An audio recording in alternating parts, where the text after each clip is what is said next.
Good afternoon and welcome to the 2020 Young Authors Conference presented by Tri-County Educational Service Center and the Buckeye Book Fair.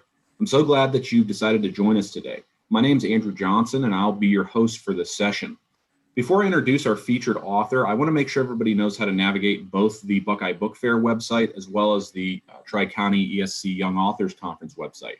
So I'm going to show you quickly how you can get to either of those websites.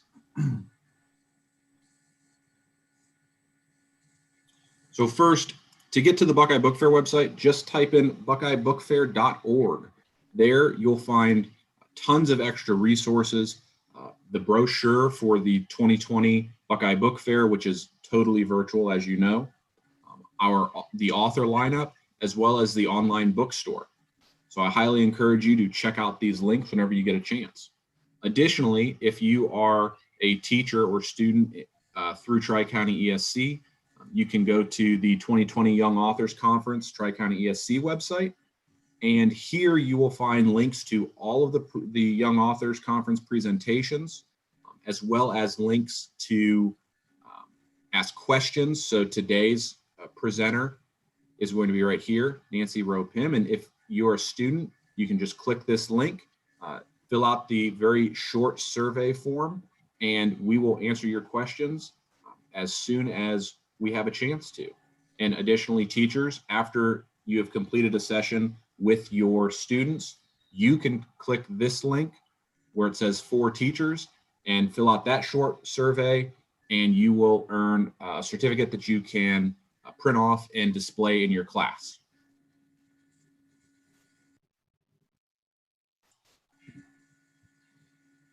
So with that being said, I am proud to introduce Roe Pimm. She is our featured author today. Roe Pimm is the author of several award-winning books for young readers. Nancy volunteered as a docent for the Columbus Zoo and Aquarium in the 1980s.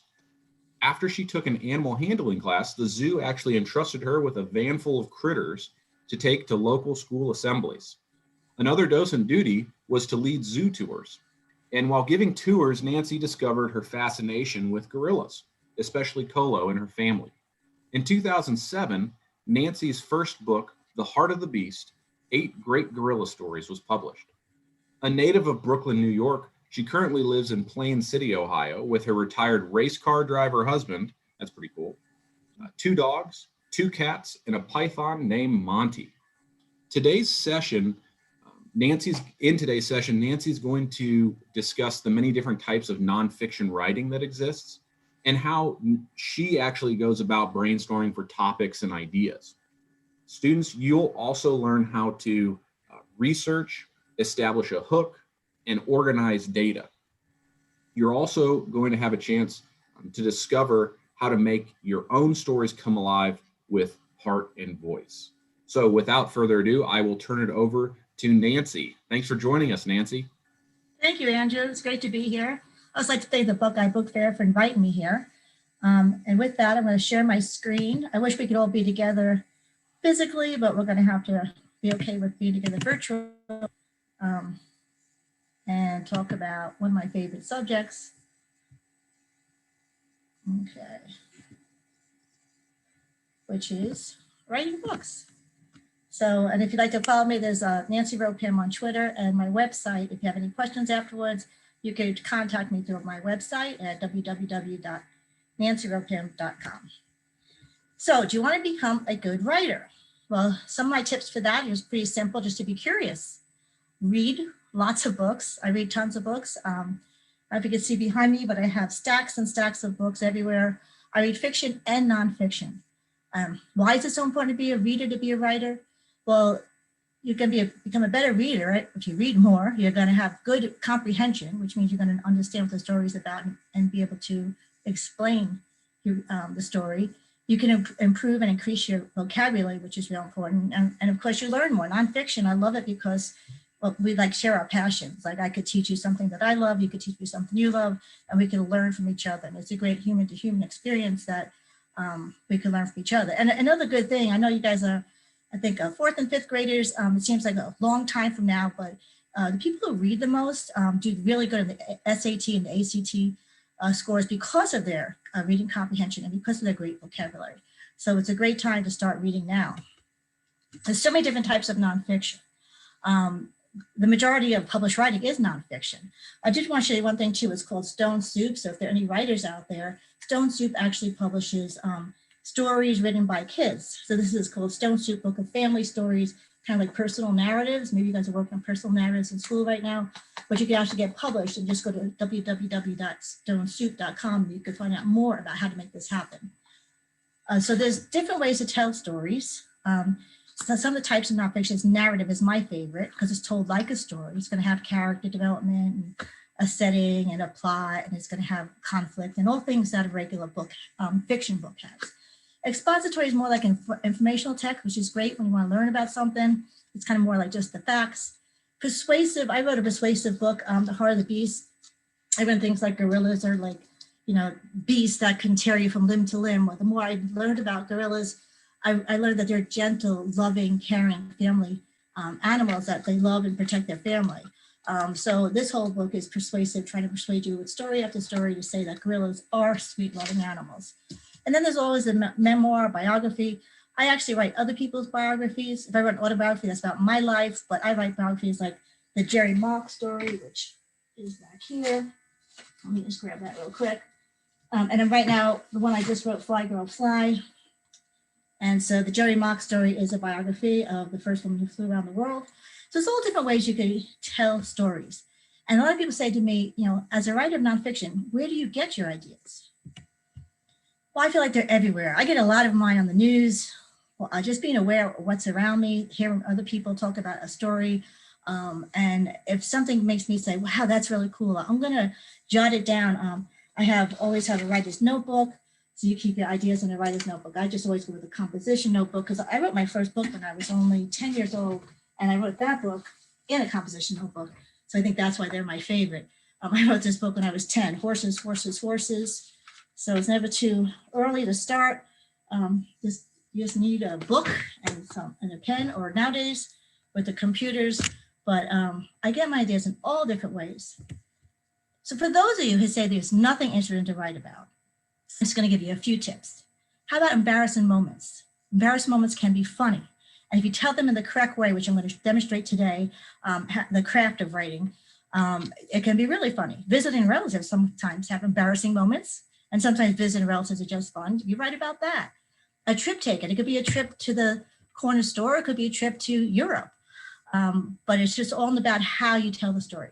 A visit to an amusement park. Now, a lot of people think, amusement park, you don't want to talk about how you woke up that morning and had waffles, and you want to give too much information that does not move the story forward. But maybe you want to concentrate on one part of the amusement park, like the roller coaster, and give us that, make us feel like we're in that roller coaster with you. A day at the beach, the beginning of video games. I'm not a gamer, but my grandsons are. And so I know that's their passion right now. So maybe they could write a book about how video games began, or maybe how to play a certain video game. There's tons of YouTubes about how to play them. So there's all kinds of things, but you could write about this. Conservation, are you into saving animals? Are you into saving the planet? There's so many different things we could write about. A favorite sport. Lots of people have different sports and hobbies. Well, I love horses, and I know everything about, not everything, but most things about horses. But I don't know a whole lot about football or hockey. And so if I read books on hockey, I can learn a whole lot more. So that's what I love about nonfiction, is an exchange of ideas, an exchange of knowledge. A day with a grandparent, a common or unusual hobby. You can do your favorite pet or a zoo animal, unusual family tradition. Everyone has a family, we're all different. What makes your family unique? Do you guys have some holiday? You have a really cool tradition that you look forward to every year?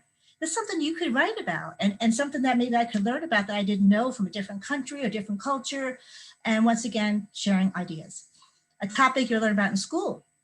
Maybe you learn about the coral reef, or maybe you're learning about a different country. I just wrote about the Shastaways who flew around the world. And I thought that's a great thing too. You could all pick a different country and talk about the culture, the food, and do a whole narrative about that. But there's just so many things you could write about. So just try to find something funny, something amazing, something that you are excited about, because you have to be kind of excited about it to really make it pop. So what is your big idea? Once you have the idea, Now I have to go and get things going. I do research, love research. A lot of people think maybe it sounds boring, but to me, it's like a treasure hunt, and you're trying to find that golden nugget. So first thing, I go to the library, and I do ask a librarian for help. Luckily, the libraries by me are back open, so that I did miss them when they were shut down. But primary sources are the best. And what do I mean by primary source? A primary source is direct or firsthand evidence. So it's like an interview, a direct quote from somebody, or you direct interview with somebody, a letter that somebody had written, a newspaper article, diary entries, eyewitness accounts, but it's a firsthand experience. I do lots of videos and documentaries, and I can pull out quotes from those and put them in my book. And of course, whenever I do any kind of pulling quotes, I have to source it. And I'm not sure you're in 4th, 5th grade, you're probably just learning about all of this. Sourcing is like, what are you getting from another book that you're putting in your book? You have to tell us as a source in the back of the book, and that's called a bibliography. Secondary sources describe and discuss primary sources, but what a bibliography is, it has all the sources in the back of the book. This is my book, The Heart of the Beast. And in the back of the book, you can see where I have web sources, book sources, interviews, everything's listed here. So this is a good place to go to find information. But also when you're writing a book, you have to put the sources there. So whenever I get sources, I put them either, like usually my computer, I'll have, bibliography for Heart of the Beast. And as I read them, I put them in there. So I keep track of everything. Internet sources are always good. You can find lots of information on the internet, but you have to make sure you check, fact check with other sources. I like to go take field trips. I love museums and zoos and go into the place so you can actually get a feel for your setting. Newspaper articles are great. Find experts about exploring media. Look up your subject, research what books you've already written on the subject, because you want to do it in a different way. When I wrote The Heart of the Beast, I was going to write about gorillas, and someone said there's so many gorilla books, I was rejected. And then I thought, what if I did like reality gorillas? Like this is like The Heart of the Beast has all different stories. So there's a love story, a survival story. So it's like reality gorilla stories. So I just went a different way to do it.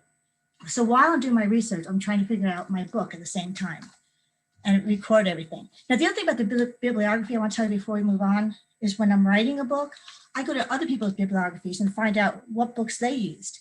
And that gives you a great source. And even if you go on the internet, Wikipedia, and see what sources they used, then you have lots of information on where to find your material. So this is just an example of an actual email I sent. It says, "Hi, Medell. My name is Nancy Roe Pimm, and I'm writing a book for the Columbus Zoo about the life of Kolo. I heard you were a gorilla keeper." And so I get my firsthand, my primary sources. Now, I have this about library versus internet research. Library database, they get the information from experts. Websites, they can be written regardless of expertise. So this just really shows you the difference. The library database, they're published, they're fact-checked. Websites not always fact-checked. Like I said, you could use the internet, but make sure you fact-check it. Easy to cite a bibliography from a library database, but sometimes not so much on the internet. The library database can narrow your topic and such related subjects. It's just not as organized on the internet, and it may not be updated. So it is a good source, but not the best. Now I'm still researching because that's the beginning of my writing. So like I said, I like to do a treasure hunt. And while I'm hunting, while I'm reading all these things I just showed you, I went to bibliography, I found books, I found internet, I found all kinds of sources. But I'm thinking, what is the heart of my story? What do I want people to take from this? What is the mood or the tone of the story? Is it a serious piece? Is it a humorous piece? That's going to matter. And the details matter. What details am I finding that should be in my book? What details, not so much? How am I going to make this story shine? I love discovering little known facts. When I was writing the Daytona 500, it's called The Thrill and Thunder of the Great American Race. People were asking, like, how can they call it the Great American Race? And no one seemed to know. So I called the historian from the Daytona 500. And he didn't know, and he couldn't believe it. He's like, I can't believe you stumped me. I'm the historian. So he started making phone calls, and he found out that there was a radio announcer who was kind of maybe jealous, a little upset that the Indy 500 was called the greatest spectacle in racing, and he wanted to have something cool for the Daytona 500. So then he thought, what about the Great American Race? So that day, when he was announcing, he kept saying over and over again, "Welcome Daytona 500, the Great American Race." And that's how that came to be. So my book is actually the first time it's ever mentioned in any Daytona 500 book, because no one really thought about it and no one knew. So I love discovering little known facts personally. I love finding the wow factor. Another thing I found about this, they used Coca-Cola, like cans of pop, to spray all over the pit stall to make it sticky when they make the fast action pit stops. So even though my husband was a race driver and I lived the racing life, there was so many details I learned from actually writing the book. So where will my story begin? I have really at the bottom here, try free writing. What free writing is you take like 5 minutes, you start writing about your topic and you don't let the pen up. Even if you say, I don't know what I'm writing, I don't know what I'm writing, you keep it, you time it for 5 minutes. You have to let it flow, let your writing flow. And sometimes the bad stuff comes out and there's good stuff behind it. But it's something that a lot of writers use is the free writing. Well, my nonfiction, what's real important to me is it should be alive. I don't want it like informative text where it's just like telling a whole bunch of stuff. I want the reader to feel it. When someone comes to me and says, I read your book and I was crying, that's like the biggest compliment I could get. So voice. Voice is like the heart of the book. So the voice is the fingerprint of the writer, and there it is on the page. Action verbs are the muscle. Action verbs, you have to have action verbs. You can't have a lot of passive words, because action verbs are going to really keep everything together. And the character, the nerves that go through the whole piece, and the plot is the cartilage that keeps it all together too. The whole is the story. What is narrative nonfiction? Narrative nonfiction can read with the same page turn momentum as great fiction. And just like fiction, you need a setting. Where does your story take place? Okay, so now one of the most important things is using the 5 senses. You want to see it, smell it, hear, taste, touch. Now, with those things in mind, let's look at this site. Now I'm telling the story. Maybe the story is my family went to the Middle East and we're coming in for a landing. I'm excited, right? But I'm not going to say I'm excited. I'm going to show it in my words. I'm going to use the 5 senses. I'm going to be like, I looked out the window to see the Arabian desert, and all I saw were buildings. And then you could maybe smell.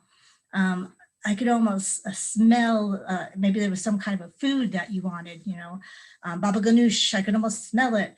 And then I could hear the captain say, put your tray tables up and, make sure you're in your seatbelt. And you can maybe even taste that food you're thinking of having for lunch that's coming up. Maybe touch the tray table. But you want to have all the senses, so when you're writing this story, that this reader feels like they are sitting there in the plane next to you. So you want to paint the picture for the reader. Be specific and use details. And that's setting. Character. Who or what are you writing about? Here's a picture of Shasta Ways. I just wrote Fly Girl Fly. Shasta Ways soars around the world. And she's a very interesting character. What makes Shasta tick? I had to find all this out. What are her personality traits? I found out she's very decisive in the cockpit of that airplane, but sometimes she can't decide what she wants for lunch. So things like that, you want to get all kinds. What do they carry in their purse? What's in their pocket? What drives this person? Or maybe you're writing about an animal. What did he or she do? How did they do it? How did they get where they did get? What is so important about their accomplishment? And why is this event important to anybody? So you have to answer all these questions when you're developing your character. I know in fiction, you can make up a character, but in nonfiction, you have a living, breathing person. I'm going to talk a little bit about clustering lately, and that's another way I find character development. But we have to make sure that this character does not feel like a cardboard character, that it feels like a 3-dimensional, living, breathing person that this character is, or zoo animal, or whatever you're writing about. Well, you can't really use dialogue with the zoo animal. But you can with a person. So with Shasta, lots of times I will use things that Shasta says that will show how to drive the story forward. So I use the dialogue to inform my reader. Plot is what's happening in the story. What are the most interesting details about this person, animal, or event? What is happening? Did they discover something by mistake? They're Shasta up in the clouds.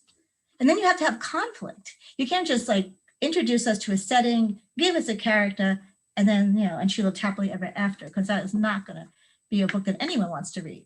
So even though it's nonfiction, I mean, anybody I spoke to or interviewed, they've had conflict in their life. And I have to include the conflict as much as I can because it makes the reader want to read on, because you're getting a challenge in there. What are the greatest challenges of this person? What does the person or animal have to solve? This conflict is going to drive the story forward. It's going to create tension. So make sure once you have you have that going, you have to have a conflict in your plot. Then you can't leave them in a problem area, right? The problems you want to have solved. It's just more satisfactory. So how does the character solve the problem? And did your character change? You want to show us that too. And did your character affect the lives of others? And then there's endings. Endings can be happy, endings can be sad. It's your story to tell, but it's the writer's job to give a story closure.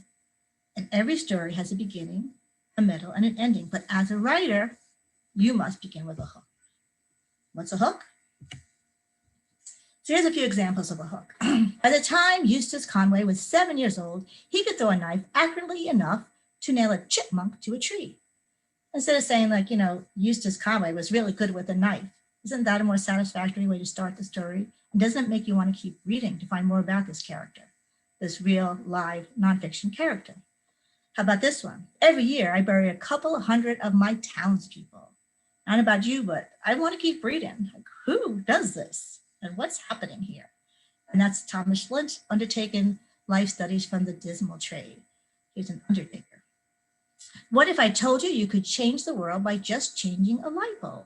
That's a very dry subject, a light bulb. But with that sentence, it just makes it more like fun to want to read on about the light bulb. And this is one of mine. What takes 2 months of preparation, 2 weeks of practice, and 2 laps of qualifying? Start with the question. It's the Daytona 500, the Super Bowl of NASCAR. While most major sports end their season with a bang, NASCAR kicks off its season with a 500-mile explosion called the Great American Race. I try to use really active verbs there. Explosion, kicks off.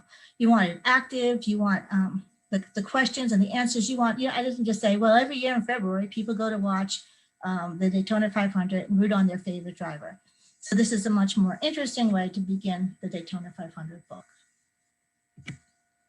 Now these are called prompts. They're just ideas for beginnings. You guys could write these down. If you'd like, it's ideas for beginning. You can start with a sound, which is what? Onomatopoeia. Swish, the ball sailed through the net with only seconds on the clock, giving our team the state title once again. Or you can start with a thought reflection. I came from a family of soccer players, but I prefer to shoot hoops. Or question, did you know that basketball was invented by James Naismith in 1891? It's true. Interesting fact, picture this. The game of basketball began at indoor recess with 2 peach baskets and a soccer ball. That's how basketball began. So you could find really cool, interesting facts about your favorite sport too, and tell us how they began. You can start with a conversation. Let's quit messing around, put this game away. Or describe a scene. Rows and rows of bleachers, 1,700 restless fans doing the wave. Or a list, or a prompt. It's your book, but these are just different ideas. I remember the first time I dribbled a basketball, and then you can go out with your story.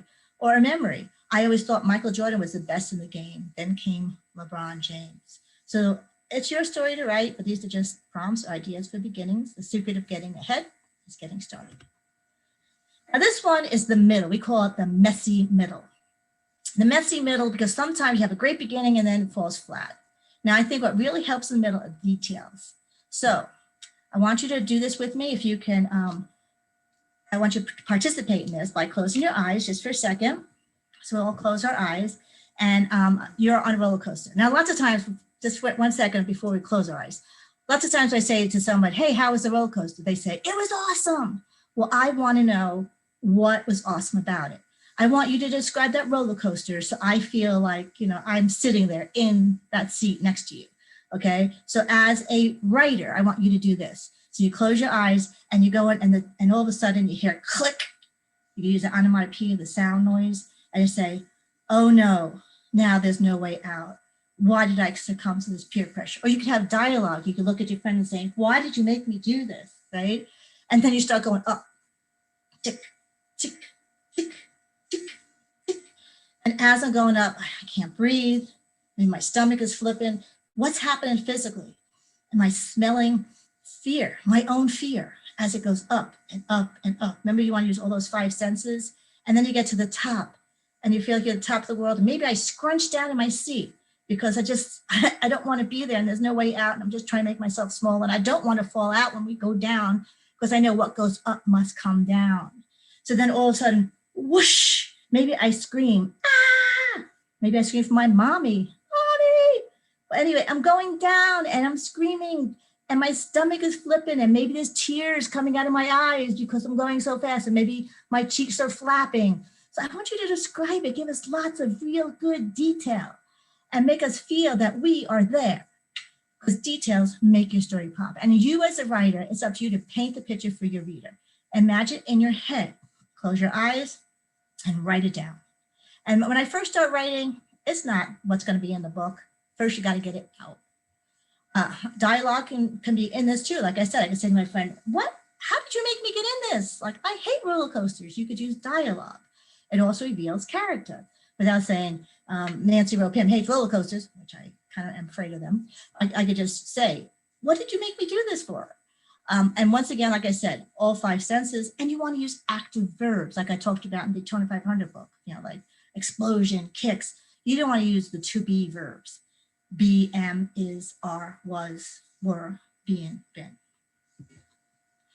And then now we have to have an ending. We got to the messy middle, which is the hard part. And now you have to end the story. There's so many times I read a book, I thought, seriously, that's the end. So it's up to you as a writer. Everyone wanted the same thing. Could we win it again next year, or a feeling? It was a great day. Or restate the main idea. I prefer watching a basketball game over a soccer game any day. A hope or a dream. Someday, I hope to get a chance to play at Madison Square Garden. Or something that surprised you. I never thought I would enjoy kicking a ball into a soccer goal. Or a recommendation. I think you should try your hand at shooting hoops. These are just ideas to say, okay, we have to have a way to end it. Okay, we got all the research done. We know where we have to go. Now what? You have to organize your content. I have all this research. I put it in a big box. So I know where it is when you get to it. And then now it's time to figure out how I'm writing this book, how I'm going to get into the book to start it, and then how I go forward. You might be first this happened, then this happened, then this happened, finally this happened. It's your job to organize that, because you can't be jumping all over the place. As a reader, the writer has to do the work for the reader to make it organized so that it's understandable. Or this is what you should believe. I told you with the Heart of the Beast. Gorillas are gentle animals. Here's one reason why in every story, there's 8 great gorilla stories, every one is another reason why you should believe that gorillas are sweet, gentle animals. Or you can organize by content, which is importance chronologically. When I did the Colo book, where's my Colo book? Here it is. So Colo was chronologically because it's a gorilla's life. She is the first gorilla born in captivity. So I have her whole life. Or you can have a problem, then a solution, a clue and an answer. You're the author, but there's all different ways, but you have to organize your content. So then am I finished? Am I done? Absolutely not. Once you get that first draft done, that's just the bones. You need to flesh it out. That's what we're talking about. We need to revise. Okay, very important part of writing. What most authors do is we put it away and reread at a later date. I mean, maybe you don't have enough time with the assignment you have to put it away, but it's always best to read it later with fresh eyes. I print it out, print the whole thing out. I get a pencil, I get highlighter. I have one of these highlighters that have all different colors. And then I highlight verbs and I highlight different things that I know I need to go back to. On the right there, that's actually my Colo book. When I sent it into my first draft into my editor, every page came back looking like that. She put smiley faces on there because I was like crying because it was a big book with every page marked up.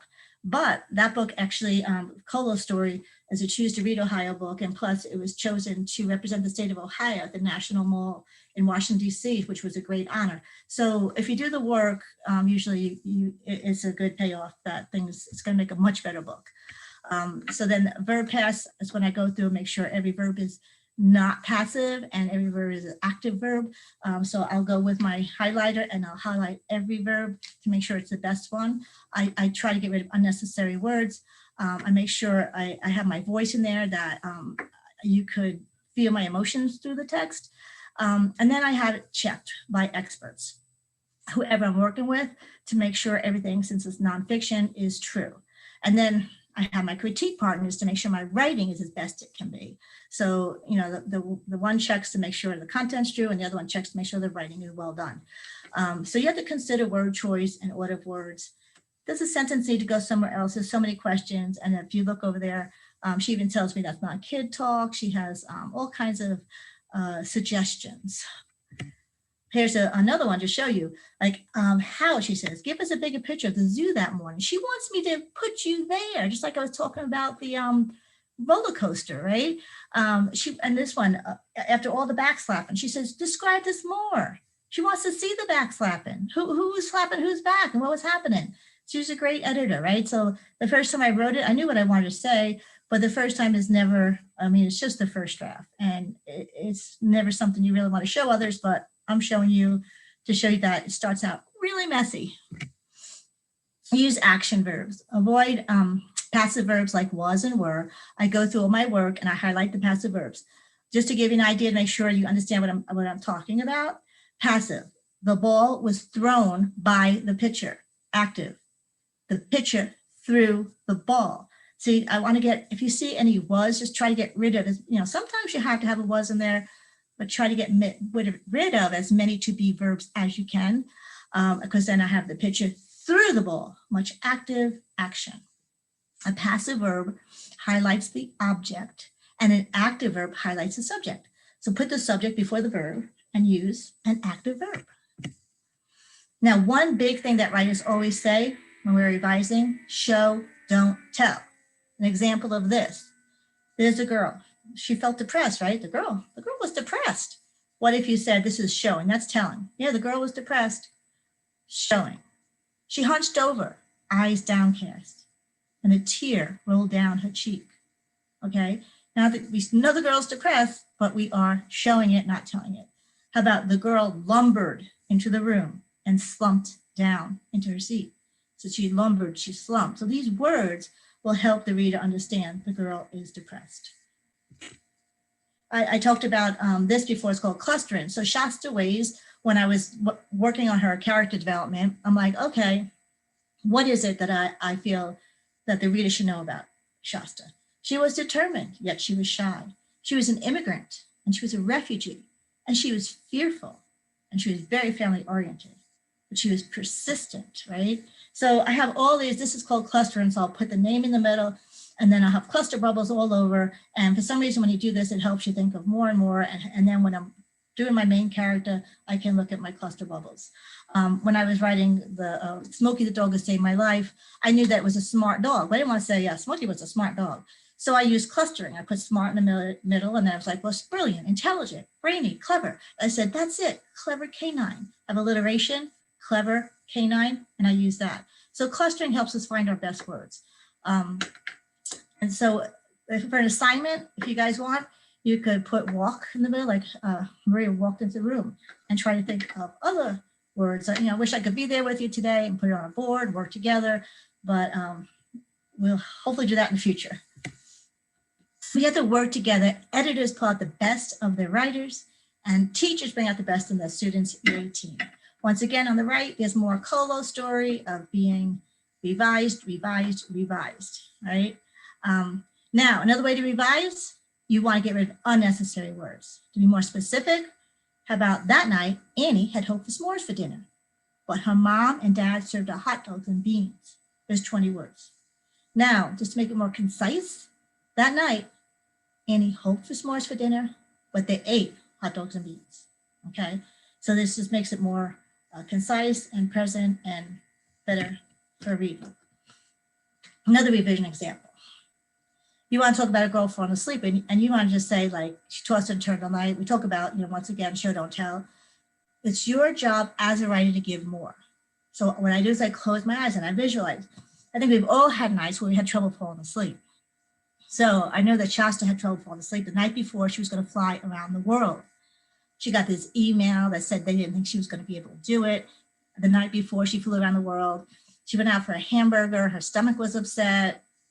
She started having second guesses. I don't know if you have done it with yourself, or all of a sudden you start doubting yourself, and she started having all this stuff going on in her mind. So then I put Later, Shasta laid her head on her pillow. She shut her eyes. Her whole body tensed. She flipped from her back to her side over and over again. Shasta took a deep breath and tried to quiet her thoughts. Her eyes popped open. The red numbers of the alarm clock glowed in the dark, illuminating the fact that she'd be flying in a plane by herself with little to no sleep. So isn't that better than just saying she tossed and turned all night? So you just got to pull it out. So you have to close your eyes and let your imagination go. You can daydream a little bit. Now, when I revise, I have lots of questions. Like I said, I get it out of the computer, I sit down with a pencil, and I'm thinking of all these things. Is my main topic, is my big idea clear? Is my story engaging? Do I want to keep reading myself? Is it interesting? Is it exciting? Are my transitions smooth? Sometimes I go from one paragraph to the next. You have to have a transition sentence. Am I writing in a consistent tense? Even when I write, I go to my critique group, they're like, you in past tense here and you're in present tense here. So make sure when you go through, sometimes I'll go through just to see the tense. I'll go through just to see the correct point of view. Like if I decide I'm first person, like I have to make sure I have it all in I, unless I switch to another character. But is it first person, second person, third person? And then do I have it consistent? Do my words and sentences move the story forward? That's very important. When I go through it, if it's not moving the story forward, delete it. Remember, we want to tighten. Do the events occur in the correct order? Like I said before, this has happened and this and this. You can't be jumping all over the place and expect the reader to stay with you when they don't even know where you are. Is a takeaway in my story clear? Because when I write a story, I ask myself, what is a takeaway? What do I hope the reader gets from this? And I want to make sure that's clear. And if it's not, then I'll work on that. I use Post-it notes. I have like these little Post-it notes, and these I could flag. So when I need to go back in an area, and I have lots of colored Post-it notes that I would do for a certain thing, color coded. And so that's what I do. Are there grammatical errors, misspellings? Have I used awkward language or metaphors that don't work? Sometimes you use cliche metaphors or metaphors that don't really make sense. You just did it quickly. So sometimes you want to sit there and write like 20 metaphors for the same thing to come out with the best one. And do I have cliffhanger chapter endings? Because at the end of each chapter, you want that reader not to put the book down. So you have to keep them on the hook. More questions. Does my writing strike an emotional chord? Am I digging deep enough? Am I writing with heart? Does every paragraph or every chapter make a point? Or can I cut something? What needs more of an explanation? Maybe like before when I said they were backslapping. Who was backslapping? That needs more of an explanation, right? What needs to be trimmed? Did I go too far with something where I talked about every second of putting your shoes on, that I went way too into detail? Then I wanted to trim that and make it more concise. Do I have enough or too much dialogue? And what I do with that too is I'll like highlight, let's say all the dialogue in blue, all the setting and orange, and everything is a different color. So I can, when I look at it, I say, wait, I have way too much dialogue. Or wait a minute, there's more setting than anything else. So this, make sure everything's balanced. And I give a short blurb of my story in 1 to 2 sentences. If you can't tell me, then you don't know what your theme is of your story. If you can't do like, they have the blurbs in the back of the book. Well, if you can't give us a blurb of your book, here's some blurbs in the back of Jerry Mock. It's just a sentence or two. If you can't give us that in your book, then you don't know your book enough. So maybe you should do some more research or try to figure out where it is you want to go. And please avoid cliches. They're very easy to do. Like you're the apple of my eye. It was a dark and stormy night. You don't want to do something that's been overdone already. You want to be original. So I told you about the highlighters I use for all different things, setting, character, dialogue. And I do a verb pass with it to make sure every verb is active. I told you the other tools I use. I flag things while I'm rereading them or revising my work. I flag things so I can go back to it, so I can keep reading and go back and fix the problems. I write notes to myself on my Post-it notes. And I just want to share this with you. This is from Kobe Bryant. Now he's a basketball player, but he wrote this beautiful, beautiful poem to his basketball. So, and he is writing to an inanimate object. And I just think he did a wonderful job. So this is Kobe Bryant. As a 6-year-old boy, deeply in love with you, I never saw the end of the tunnel. I only saw myself running out of one. And so I ran. I ran up and down every court, after every loose ball for you. You asked for my hustle, I gave you my heart, because it came with so much more. I played through the sweat and hurt, not because the challenge called me, but because you called me.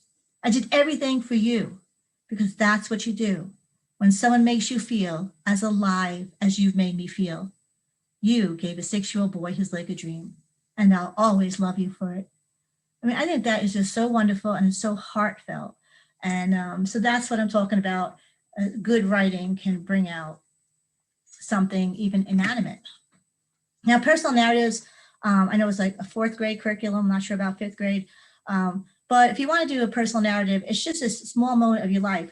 It's also just like the picture book. The picture book is just usually a small moment in someone's life. If you do a picture book biography like Shasta Way's, Stories Around the World, you're not telling the whole life story. You're not telling our whole trip around the world because you only have 32 to like 48 pages to tell the story. Personal narrative, the same thing. You're only going to have a couple of pages to tell the story. So if you're going to go to the amusement park, you don't want to talk about the entire morning and how you got there and, entering Disney and then going through all the rides. No, you want to concentrate, like we said before, on one thing, maybe the roller coaster, or maybe It's a Small World, or just one thing. So you're sharing a small moment of your life. You want to remember, you want the who, what, when, where, how, why. You want to show, don't tell. We discussed that. We talked about the active verbs. You want to avoid that passive voice. Put the reader in the midst of the action. Let them come along for the ride. And most of all, have fun with your writing. Our mind is a garden. Our thoughts are the seeds. You can grow flowers or you can grow weeds, just right. A flower can sprout among the weeds, which is usually my first draft. It's pretty weedy. So let's create something magnificent. Let's write. And like I said before, I think a really good writing with nonfiction or fiction is when the writer's heart connects to the reader's heart. And these are just books I've written: Fly Girl Fly, Smokey the Dog That Saved My Life. It's a World War II. Today's Veterans Day. And Bill Nguyen fought in World War II. He's still alive. He lives in Medina, Ohio. And he found a Yorkshire Terrier in a foxhole. And he had this little Yorkie, 4-pound Yorkie, through the 2 years of World War II. They did battles together, kamikaze attacks, they survived. So it's the whole story of this man, Bill Nguyen, and his little dog, Smokey, who survived World War II. And he is 97 and still alive today. Matter of fact, I'll be calling him later to just say hello and thank him again for his service. Bonded by Battle, that's how I discovered Bill Nguyen. It's a story of military war dogs and their soldiers and how they have this unbelievable friendship and bond with each other. And I love writing about all the different dogs from the Civil War all the way to Afghanistan. So I have World War I, World War II, Vietnam War, Afghanistan, Iraq, different dogs for every war. Jerry Mock's story, First Woman to Fly Around the World, The Heart of the Beast, 8 great gorilla stories, Colo stories with the gorilla was born in captivity. And I have, for you race fans out there, a book on the Indy 500 and a book on the Daytona 500. These are the 4 latest covers. And here's my debut picture book, which came out September 2020. Now, I talked a little bit about Shasta Way's, what a great character she was. So I really would like you to meet Shasta right now. It's just a short little clip of Shasta Way's. Hope you enjoy it. When I was a young girl, I thought to myself, when I would be in geography class and I'd read about Africa and India and even some states in the United States, I thought, why am I here? Why am I learning these names? Why am I learning about the world? I have no intentions of flying or ever going anywhere. And again, to my surprise, I was able to fly around the world. It's been such an amazing adventure, and I got to meet so many cool kids just like you. I've met kids from Greece, from Afghanistan, from India, from Australia. They all love the same things that you love, and they all have the same beautiful smiles as you do, and aspirations and ideas. And it was cool to introduce them to them.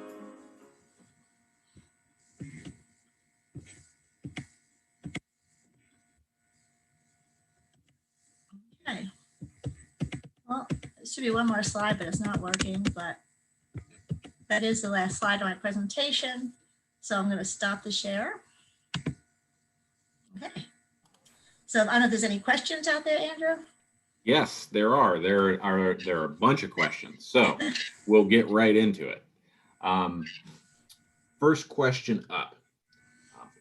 What inspired you to be an author to begin with? It's a hard one to answer because I said I was only 10 years old, and what is that book again? So I wrote this book. It's called Horses, Horses, Horses. And so it just shows, even though I was just a little kid, I just was sitting home writing books. So just something that I guess is in me because, yeah. And then, sadly though, I was told over the years as I grew older and wanted to pursue this, that I would never get published. And even my own mother would say that. And I think people don't want to set you up for failure. So they tell you, oh, that's ridiculous. That's not a real job. You need to make money. You need a real job. So they convinced me, which that's why I love to go to schools and tell the kids, do not, even if it's your own mother, they're trying the best. But if you have a big dream and a passion, don't give up on it. Just go for it, because I'm glad I finally did. I waited a long time, but I finally tried it. So it's something I think was always burning inside me. And to follow up on that, do you ever lose motivation, or is that a struggle for you sometimes to continue to be motivated to write stories and publish works? I actually have the opposite problem. I have my books going right now, and then I don't know which one to go to in the morning, because like, do I want to write about the Molar, or do I want to write World War II? I have another prisoner of war story. I have a couple of fiction books I'm trying to write. So my biggest problem is focusing on one, getting it done and getting it sold, and not having 5 at once. Just I have the same problem reading books. I'll have like 5 books going at once. Once in a while, when it's a really nice day, I do have a hard time, because I don't have a boss telling me I have to sit in this chair. So I do have to be my own boss. But most of the time, I actually really love what I do, so I don't think it's a problem. And so a follow-up on that. About how long do you spend a day working on your books? When I get up in the morning, I usually do my emails first, and just like any kind of business things I have to take care of. And if I'm ready and I'm feeling it, I start writing right away. If I'm not, if the business stuff kind of got me out of my creative mind, lots of times I work at night, and I'll just start after dinner and I'll be there till midnight. So that's another beautiful thing about writing. I could either write in the morning, I could write at night, but I try to slice out about 4 hours a day where I'm actually working on craft. Next question. Do you have a favorite author yourself? And if so, who is that author? Kristen Hanna. She writes historical fiction. I love her books because she really makes you feel like I'm trying to say to you writers out there, that you're there, that you're experiencing it. I feel like that heart connection, and I feel like I can't put the book down. So I always love her books. When I was your age, I was a fan of the Black Stallion. So the Black Stallion had a whole series, and I read every single one of them, and I couldn't wait for the next one. So I don't know if you have an author like that you can't wait for the next book to come out, but that was fiction. And then I also like nonfiction. I love self-improvement books. And I read The Alchemist. I just read Think Like a Monk. So I'm reading all kinds of different books, kind of like self-help books. I love them too.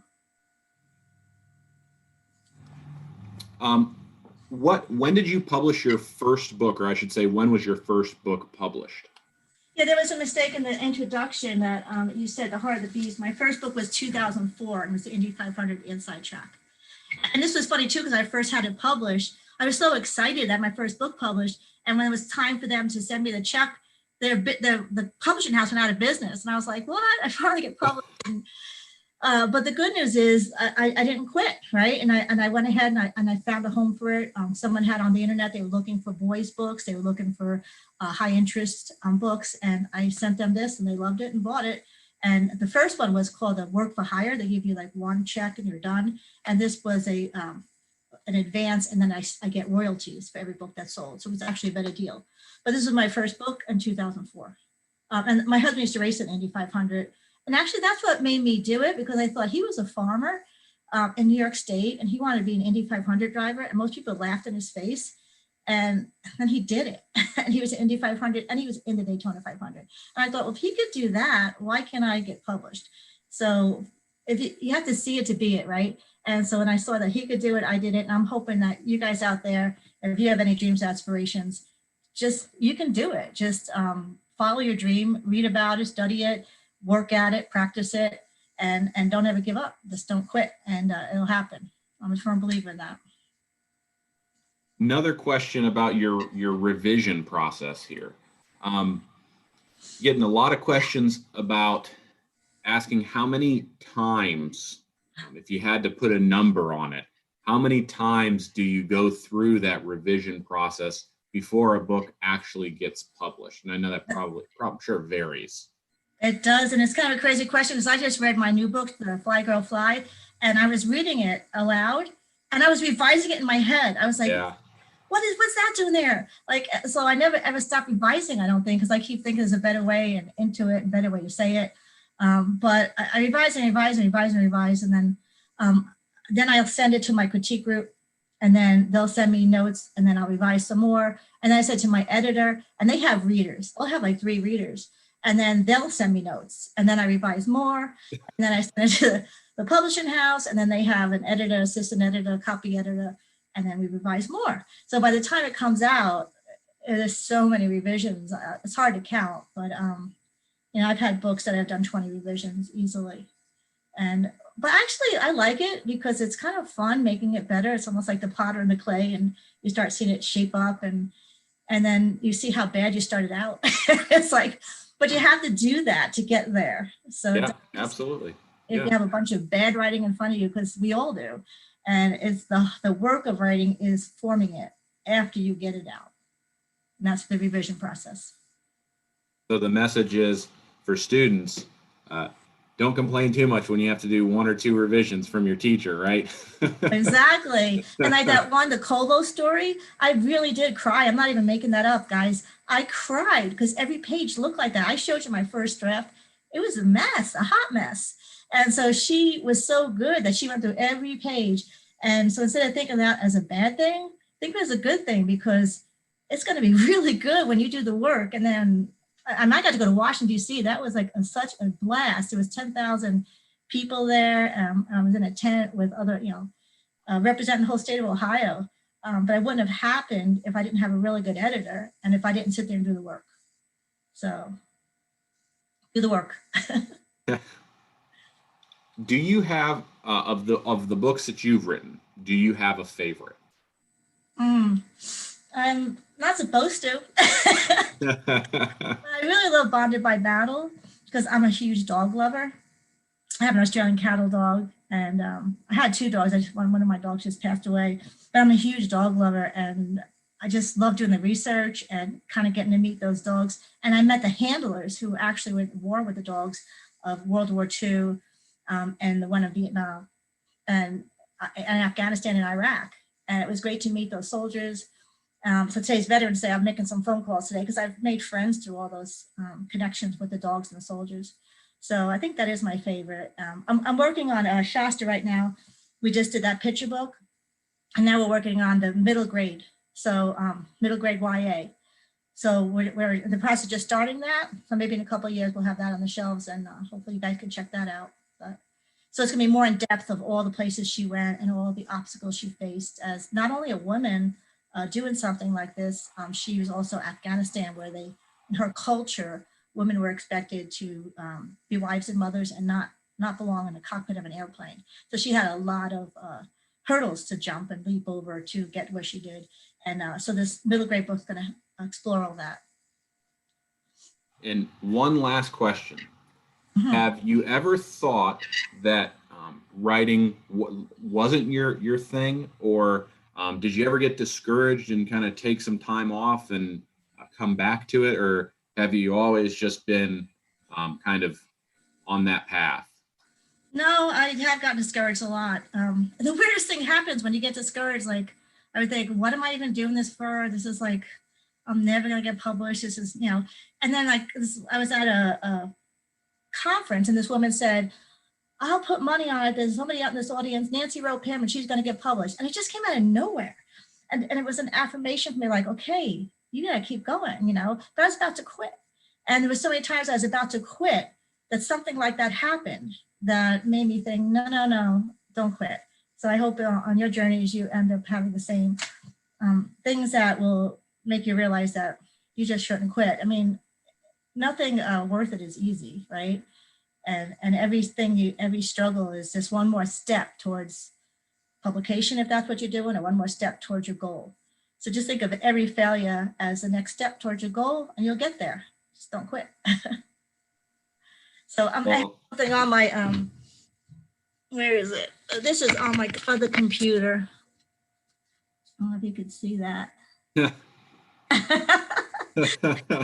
live by. Yeah. So I hope all you do too. And I wish someday to meet you guys in person when the world opens back up. That would be great. I do author visits, and I'd love to come to schools and work with the kids and actually work together on projects right there in person. Yeah, absolutely. Absolutely. Yeah. Well, I want to thank you so much for taking the time to share your knowledge, share your expertise, and that great message as well. So thank you very much. Thanks so much for having me. Okay. Have a great day. You too.